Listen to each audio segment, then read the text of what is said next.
Hello, it's me, Richard Wicks here. Today I'm talking about Lyme's disease. You probably know, if you've seen me before, you know me from teaching Tai Chi and energetic medicine over methods.com. I'm a natural health practitioner in Germany. And one of the things that I seem to come more and more in contact with is something which is endemic in parts of Germany, parts of England, parts of America, called Lyme's disease. It's known as the Great Imitator. Very often, because I'm in the natural therapies area, I only get to know of people that have been everywhere and haven't been successful. They've been to every doctor and they've been written off. Lyme's is known as the Great Imitator because basically it can appear to be any number of things.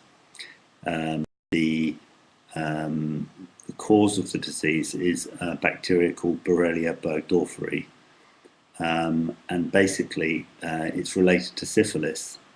So it's like syphilis, can attack almost any part of the body. You get it from being bitten by a tick. So if you've been out for a walk and you've been bitten by a tick, this is not good news in itself, although it's not really, you don't have to get immediately very worried.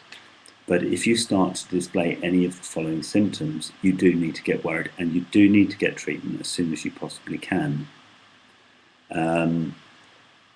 The first thing is you might get a kind of flu with bad temperature and thing for a few days. If that happens immediately after being bitten by a tick, you should certainly go to the doctor and get a test for Lyme's. Unfortunately, they're using the Western blot test at the moment, which is apparently only about 60% effective. So even if you prove negative, it doesn't actually prove that you don't have it, which is a bit disappointing. Seeing as you've got somebody to take part of your blood. Okay, refusal to move, joint pain, muscle pain. I have two friends who have Lyme's. It can be absolutely debilitating. Lack of energy. You can pass her. One friend of mine, you can pass her a cup. She can hold it 1 second and then just a cup of water, and she'll let it drop on the floor the next second because she cannot physically hold it anymore.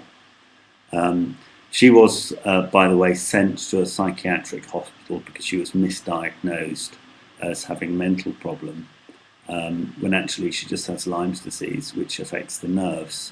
That's the other thing it can do, it can affect the nerves. It can go to the heart, it can go to the kidneys, it can go, most commonly it goes to the central nervous system or the peripheral nervous system. Peripheral nervous system means any kind of loss of feeling or increase in pain or misfeeling in any part of your body that doesn't really seem to make sense and the doctors can't make sense of. You need to start to be thinking it might be Lyme's, the great imitator, the great deceiver. Central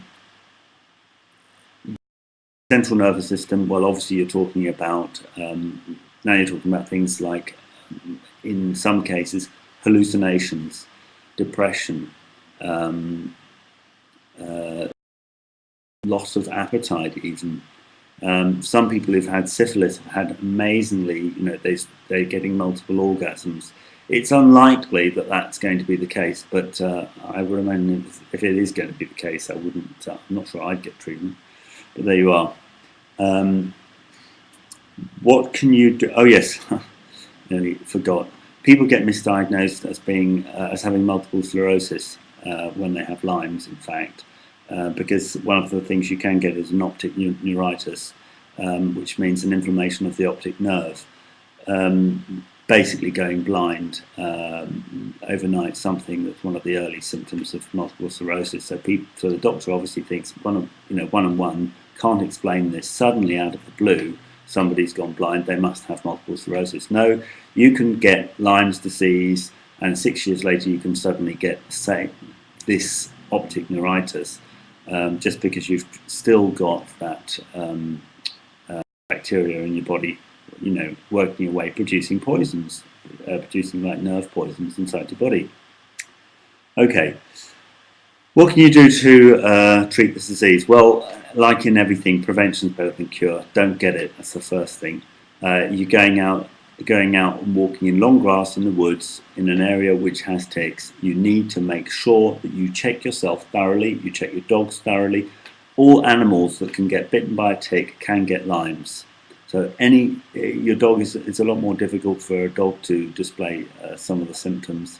And I think I've forgotten that one of the main symptoms, which is this bullseye mark, this red rash around the tick bite. You're not going to see that on the dog, but you could see it on yourself. If you see it on yourself, go immediately to the doctor.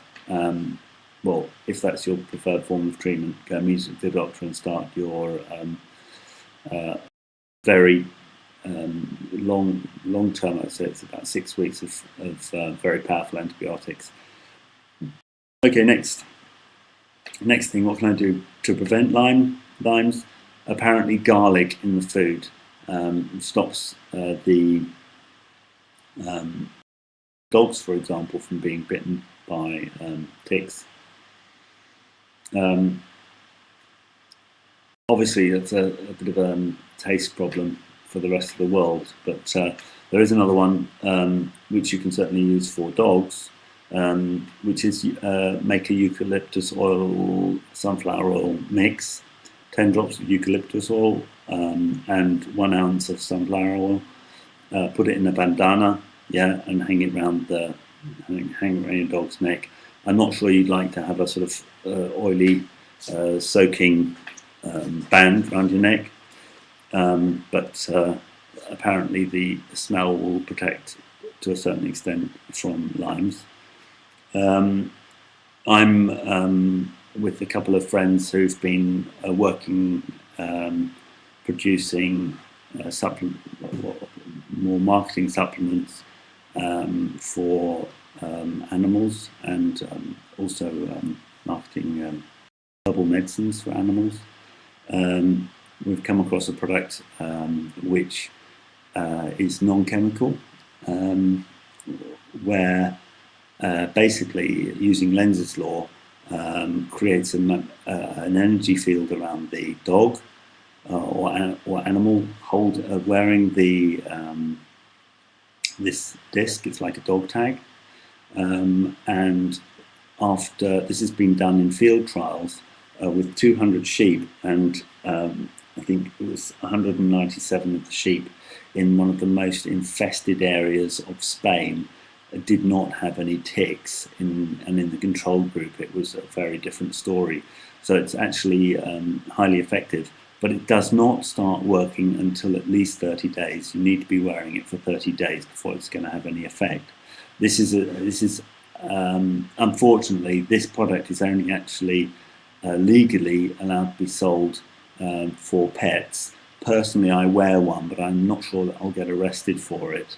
But I figured that if it works for my dog, it will work for me. And I would like for us both not to get Lyme's.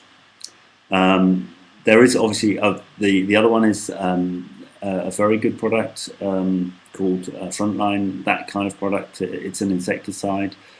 Just make sure your kids don't touch it. It's a very powerful insecticide, not suitable for human beings. You can't put it on yourself. Basically, the idea if a tick bites you, it dies. So obviously it's quite a powerful thing. Yes, the next one is, well, the treatments. Treatments are, well, very high dosage penicillin. If you can get a doctor to actually find it. As I say, the Western blot test is not that reliable. The other one is lead 1M, which is a homeopathic medicine. You can get it from Ainsworth's on the internet.